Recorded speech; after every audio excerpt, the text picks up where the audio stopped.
Hello दोस्तों, good morning. Welcome to the PCS blueprint. आप सबका स्वागत है एक और नई वीडियो में। आज हम स्टार्ट करेंगे घटना चक्र पूर्वावलोकन साइंस का PYQs। ठीक है, तो कल हमारा टॉपिक हो गया था सेल, पूरा ख़त्म हो गया था थियरी पार्ट। आज हम क्वेश्चन देखेंगे, क्या क्वेश्चन आए हुए हैं प्रीवियस ईयर में अलग अलग एग्ज़ाम में। ठीक है, तो शुरू करते हैं।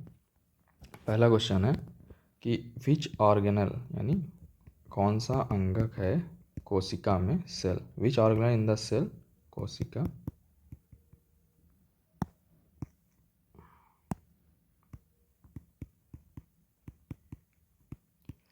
Other than the nucleus contains DNA।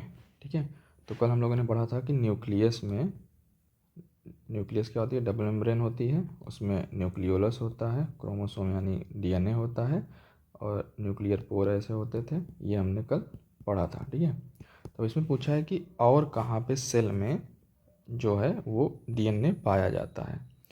तो सेंट्रियोल, ऐसा हमने कुछ पढ़ा नहीं था। सेंट्रियोल में, सेंट्रियोल क्या थे, एक सिलेंड्रिकल स्ट्रक्चर थे जो हेल्प करते थे किसमें, सेल डिवीजन में, माइटोसिस और मियोसिस में।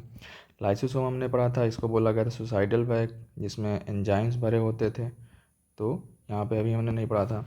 दूसरा था चौथा है माइटोकॉन्ड्रिया, दूसरा है गोल्गी एपरेटस। गोल्गी एपरेटस का क्या काम था, मेन पैकेजिंग। ठीक है, तो इनको हमने पढ़ा था कि पैकेजिंग में हेल्प करते हैं ये। तो माइटोकॉन्ड्रिया हमने पढ़ा था कि माइटोकॉन्ड्रिया में DNA होता है। अब माइटोकॉन्ड्रिया एक और दूसरा है क्लोरोप्लास्ट। इन दोनों स्ट्रक्चर में, इन दोनों ऑर्गेनल में सेल के अलावा, न्यूक्लियस के अलावा, इनके अंदर DNA और राइबोसोम, ये दोनों पाया जाता है। राइबोसोम किस टाइप का, 70S टाइप का, जो प्रोकैरियोटिक सेल में पाया जाता है। तो अगर ये पूछे कि न्यूक्लियस के अलावा कहाँ पे और DNA पाया जाता है, या न्यूक्लियस के या सेल के साइटोप्लाज्म के अलावा और कहाँ पे राइबोसोम पाया जाता है, कौन से ऑर्गेनल के अंदर, तो माइटोकॉन्ड्रिया, क्लोरोप्लास्ट, और अगर राइबोसोम पूछा है तो ER में भी हमने पढ़ा था कि रफ एंडोप्लाज्मिक रेटिकुलम के ऊपर भी राइबोसोम पाया जाता है। अब माइटोकॉन्ड्रिया और क्लोरोप्लास्ट को ऐसा बोलते हैं कि ये प्रोकैरियोटिक सेल से इवॉल्व हुई हैं। ये दोनों ऑर्गेनल जो है ये प्रोकैरियोटिक सेल से इवॉल्व हुए हैं, इसलिए इनके अंदर एक DNA, सर्कुलर DNA जैसे प्रोकैरियोटिक सेल में पाया जाता है, और राइबोसोम 70S टाइप का पाया जाता है। इसलिए ये दोनों ऑर्गेनल जो है, अगर ये एक माइटोकॉन्ड्रिया है तो ये बाइनरी फिजन करके, यानी ऐसे बीच में डिवाइड होकर, जैसे असेक्सुअल रिप्रोडक्शन प्रोकैरियोटिक सेल्स में होता है, वैसे ये भी दो माइटोकॉन्ड्रिया बना सकते हैं। ठीक है, क्यों, क्योंकि इनके पास अपनी खुद की मशीनरी है डिवीजन के लिए। एक DNA चाहिए होता है डिवीजन के लिए, और राइबोसोम है प्रोटीन सिंथेसिस के लिए। तो ये इन्हीं दोनों के हेल्प से एक मशीनरी होती है इनके अंदर, जिससे ये अपना बाइनरी फिजन करके खुद से ही डिवाइड हो सकते हैं। ठीक है, तो अब इसमें देख लेते हैं एक्सप्लेनेशन में क्या लिखा है। Beside the nuclear DNA is also found in the mitochondria and chloroplast of cell which is genetic material and carries the symptoms of science of creature to descend from the parent like a horse. इसका मतलब यही है कि prokaryotic cell से evolve हुए हैं। ठीक है, ये इवोल्यूशन का एक साइन है कि कैसे ऊपर की तरफ विकास हुआ है। ठीक है, ठीक है, ये हो गया। उसके बाद सेकंड क्वेश्चन है कि स्टेटमेंट ट्रायंस, ये जब हम वायरस पढ़ेंगे तब ये क्वेश्चन मैं वापस करवा दूंगा, ये वायरस पढ़ेंगे तो वहाँ पे और समझ में आएगा। ठीक है, उसके बाद तीसरा क्वेश्चन देखते हैं क्या है। Which of the following statements are correct regarding the general difference between plant and animal cell. ठीक है, प्लांट एंड एनिमल सेल हमने कल पूरा एक लिस्ट पढ़ा था। ठीक है, तो याद होगा। देखते हैं क्या क्या है इसमें। पहला ऑप्शन है कि plant cells have cellulose wall, cellulose cell walls. ठीक है, तो पहले तो यही पता करना है कि प्लांट सेल में सेल वॉल्स होती हैं कि नहीं, तो हमने पढ़ा था हाँ होती हैं। तो किससे बनी होती हैं, सेलुलोज की। फंजाई किससे बनी होती थी, काइटिन की। फंजाई में किससे बनी होती थी, काइटिन की।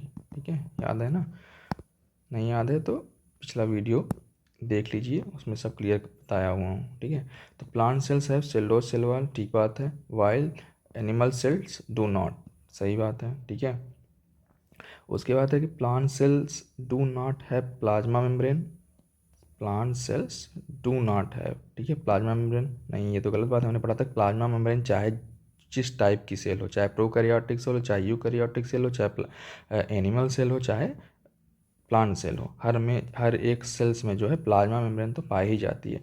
Unlike animal cells which do, हाँ एनिमल सेल्स में पाया जाता है, ये सही बात है, लेकिन यहाँ लिखा है कि पहला जो पार्ट है उसमें लिखा है प्लांट सेल्स डू नॉट है प्लाज्मा मेम्ब्रेन, तो ये तो गलत बात हो गई, तो ये हो गया गलत।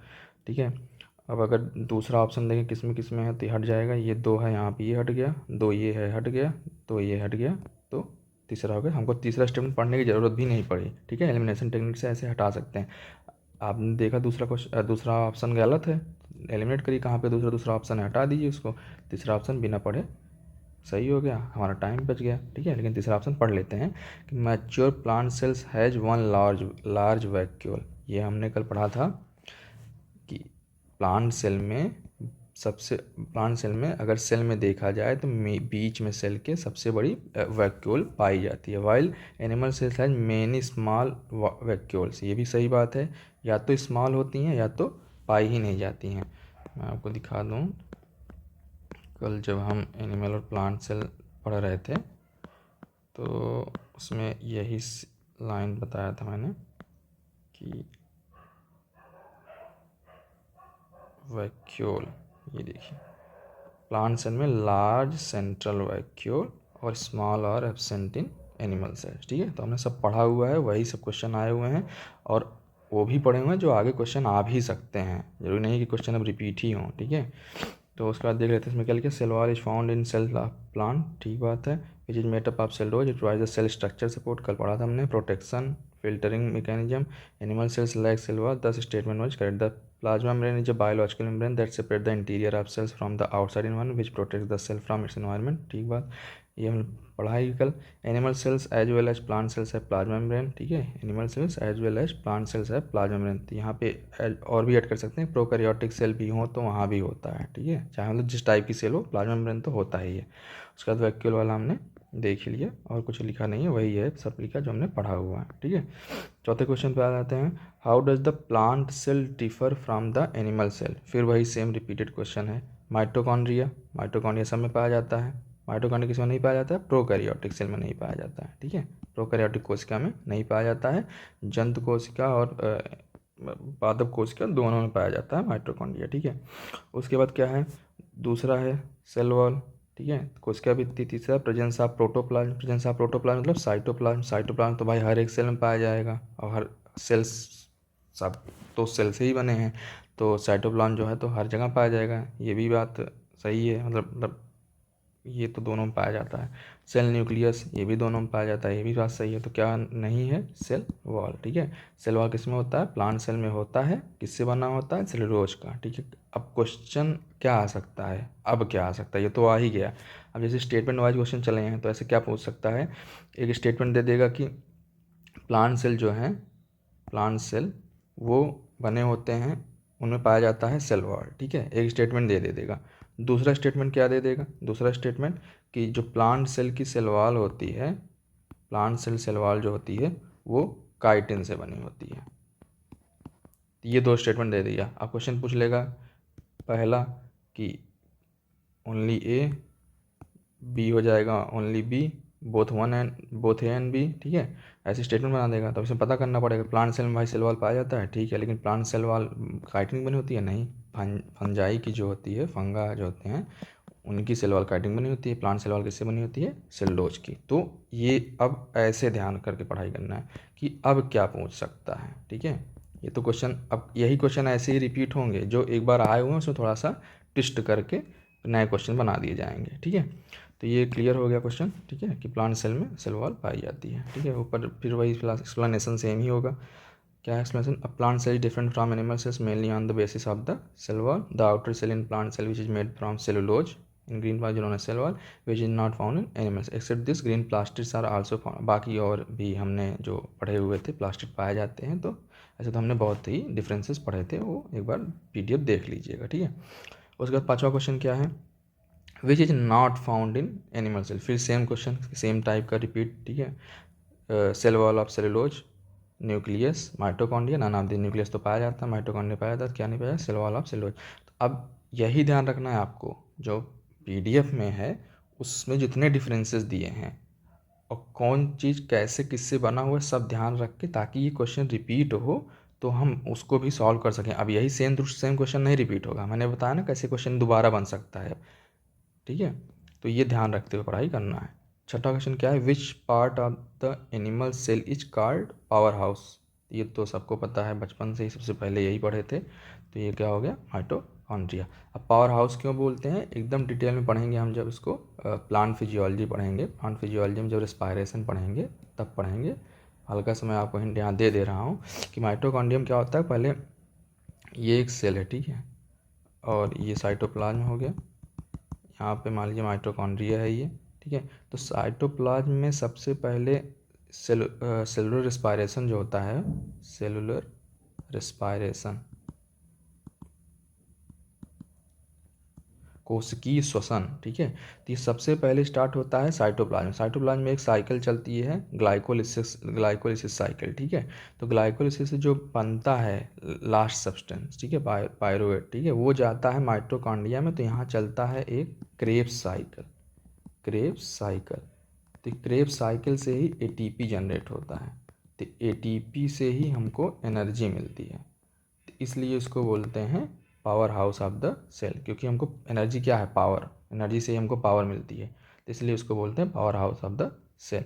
बाकी जब एक प्लांट फिजियोलॉजी पढ़ेंगे तो एकदम डिटेल में इसको पढ़ेंगे कैसे सेलुलर रिस्पायरेशन होता है, ठीक है।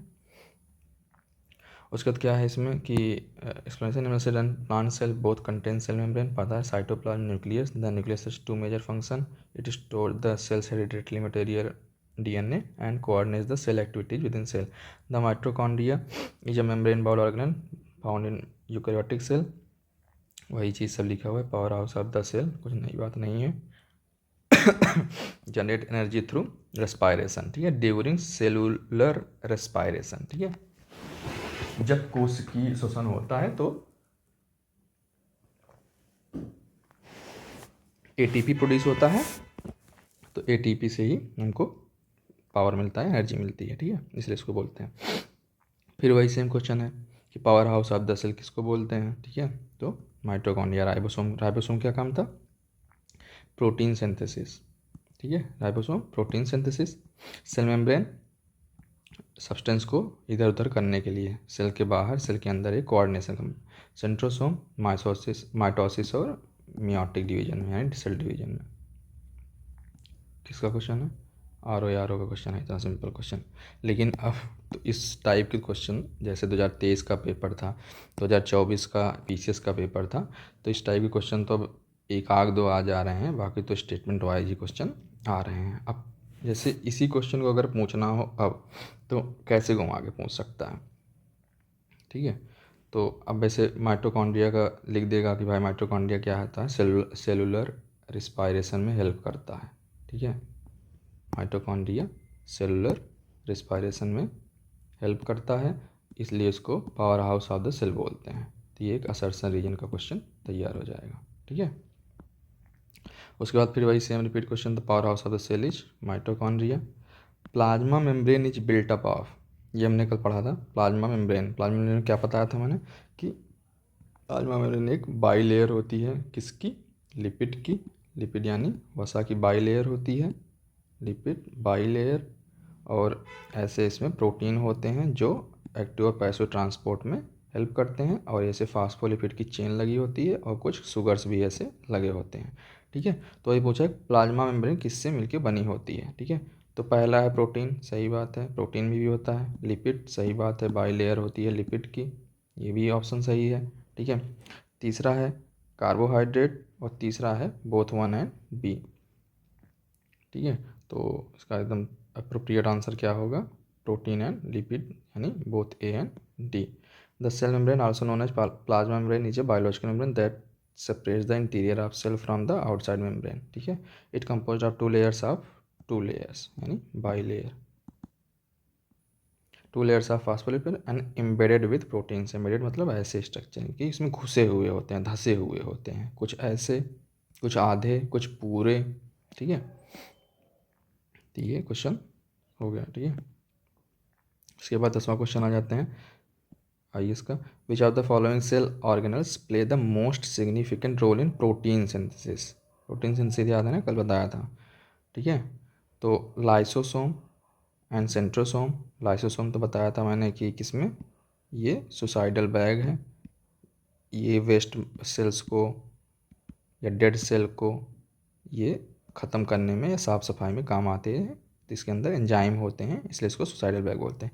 सेंट्रोसोम उसमें किसमें हो गया, सेंट्रोसोम सेल डिवीजन में। उसके बाद क्या है, गोल्जी अपरेटस, ये पैकेजिंग का बताया था। Mitochondria power house of the cell. Lysosome फिर वही से, माइटोकॉन्ड्रिया नहीं होगा। Endoplasmic reticulum and ribosome. ठीक बात है, राइबोसोम प्रोटीन सिंथेसिस करता है।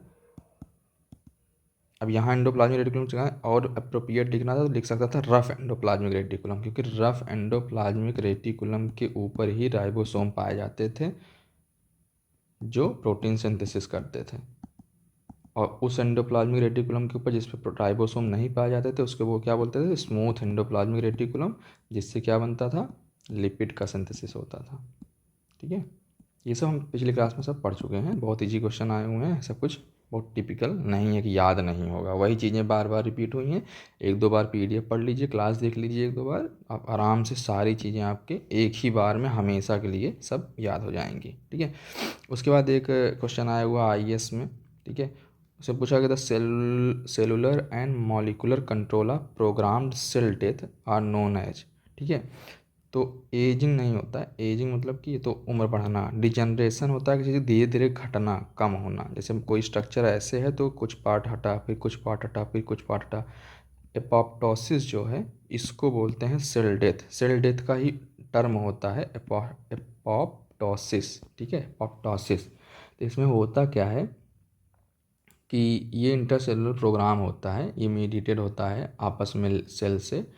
इसको बोलते हैं, जैसे कभी कोई एक सेल है, ठीक है, वो डेड हो गई। ठीक है, तो अब इसको ख़त्म करने के लिए एंजाइम्स आते हैं, जो जैसे लाइसोसोम हो गया, तो ये इसको खा जाएंगे पूरा, मतलब इसको ख़त्म कर देंगे, यहाँ से उस लोकेशन से हटा देंगे। ठीक है, तो इसको बोलते हैं सेल डेड, मतलब सेल का डेड होना, सेल डेथ, इसको बोलते हैं एपोप्टोसिस। ठीक है, produce plays a crucial role in developing and maintaining health of the body of eliminating old unnecessary and unhealthy cells. ठीक है, ये होता है। अब एक और वर्ड होता है ऑटोफैगी, तो ये भी कभी पूछ सकता है, इसकी जगह ये पूछ दे ऑटोफैगी, तो ये होता है सेल ईटिंग। जैसे हमारे अंदर जब कोई फॉरेन पार्टिकल आ जाता है तो हमारे अंदर जो WBCs होती हैं, ठीक है, जैसे मान लीजिए कोई एक बैक्टीरिया आ गया हमारे अंदर, तो जी WBCs जो होती हैं ये आएंगी, ये इसको ऐसे करके इंगल्फ कर लेंगी, ऐसा स्ट्रक्चर चेंज करके इसको अपने अंदर ले लेंगे और फिर इसके अंदर चला जाके ये डिजॉल्व हो जाएगा, तो इसको बोलते हैं सेल ईटिंग या ऑटोफैगी। ठीक है, तो ऑटोफैगी सेल ईटिंग और एपोप्टोसिस जो है ये सेल डेथ। ठीक है, अगर पीसेस या ROR में पूछ सकता है क्वेश्चन रिपीट करके, तो ऐसे ही सिंपल सेंटेंस पूछ देगा सेल डेथ क्या कहते हैं। ठीक है, उसके बाद है one term that generates the maximum number of ATP atoms in our system. ठीक है, maximum number of ATP atoms, वैसे ये सेल का क्वेश्चन तो नहीं है, ये है सेलुलर रेस्पिरेशन का भी, जो मैं अभी ऊपर बात कर रहा था, सेलुलर रेस्पिरेशन का। जब प्लांट फिजियोलॉजी पढ़ेंगे तो अच्छे से पढ़ेंगे, या क्वेश्चन आते हैं इससे। तो ऊपर मैंने बताया कि क्या होता है, दो साइकिल चलती है, ग्लाइकोलिसिस साइकिल। ग्लाइकोलिसिस में क्या होता है, ग्लूकोज का ब्रेकडाउन होता है। ठीक है, ग्लूकोज ब्रेकडाउन, उसका ग्लूकोज के ब्रेकडाउन से जो सब्सटेंस बनता है वो क्रेब्स साइकिल में जाता है। क्रेब्स साइकिल, फिर यहाँ पे बहुत मतलब टिपिकल साइकिल चलती है एक, तो इससे बनता है ATP, तो इसी को बोलते हैं सेलुलर रेस्पॉन्स। यहाँ से ही मैक्सिमम नंबर ATP जो है जनरेट होता है, तो किससे, क्रेब्स साइकिल से। इसको और अच्छे से डिटेल में पढ़ेंगे तो और समझ में आएगा। ठीक है, ये यही क्या बोलते हैं इसको, केमिकल फार्मूला है ये। ठीक है, तो ये हम पढ़ेंगे आराम से, इसमें अभी ये क्वेश्चन बाद में डिस्कस करेंगे उस टाइम पे। ठीक है, तो इतने ही क्वेश्चन आए हुए थे सेल से। ठीक है, और ऐसा नहीं है एक्सेल से क्वेश्चन नहीं आते हैं, एक ही दो आए हैं। अभी प्रोकैरियोटिक यूकैरियोटिक का कभी नहीं पूछा है हुआ है डिफरेंसेस, तो कभी भी आ सकता है, और जिस दिन आ जाएगा फिर वही इंपॉर्टेंट हो जाएगा, तो घटना चक्र में आ जाएगा। ठीक है, तो जो चीज़ें अभी इसमें नहीं हैं उसको तब भी आप पढ़िए इस पीडीएफ से। इस पीडीएफ में सारी चीज़ें दी हुई हैं जो आ सकती हैं इन फ्यूचर, जैसे ये सब प्रोकैरियोटिक सेल्स और यूकैरियोटिक सेल्स से कभी भी क्वेश्चन आ सकते हैं। ठीक है, अभी इससे क्वेश्चन बने नहीं हैं। ठीक है, और एक ये देख लीजिए थोड़ा प्लांट सेल का, इसमें फ़ोटो दिया हुआ है, सेल वॉल है, सेल मेम्ब्रेन है, गोल्गी apparatus है, क्लोरोप्लास्ट है। इसको एक बार फ़ोटो देखिएगा, जो फिर ना समझ में आए कमेंट करके बताइएगा, तो वो मैं डाउट क्लियर कर दूंगा। ठीक है, एक काम आप लोग को और करना है, गूगल पे जाना है। ठीक है, जितने ये सेल ऑर्गेनल हैं, ठीक है, हिंदी मीडियम है आप तो हिंदी में सर्च करिए, इंग्लिश मीडियम है तो इंग्लिश में सर्च करिए। ठीक है, आपको गूगल पे जाके बस इनको सर्च करना है। सेल मेम्ब्रेन क्या होता है, इनका फ़ोटो देख लीजिए बस कैसे बने होते हैं। इससे क्या होगा, आप जब खुद सर्च करेंगे तो कम से कम आपको नाम याद हो जाएंगे। ठीक है, नाम भर याद हो जाए तो आपको बहुत सी चीज़ें क्लियर हो जाएंगी। एक बार फ़ोटो खुद का देख लीजिए, खुद से जाकर लगाने का फ़ोटो मैं यहाँ पीडीएफ में अटैच कर सकता था फ़ोटो, लेकिन उसका कोई मतलब नहीं है, सब कुछ यहाँ मिल जाए। एक बार कुछ नहीं करना है, बस 2 मिनट का काम है। ऐसे पीडीएफ खोलिए, ये सेल मेम्ब्रेन जाइए, गूगल सर्च करिए, cell wall Google search, cytoplasm, nucleus, nucleolus Google search करिए, फ़ोटो देखिए, बस और कुछ नहीं करना है, बस फ़ोटो देख लेना है बस।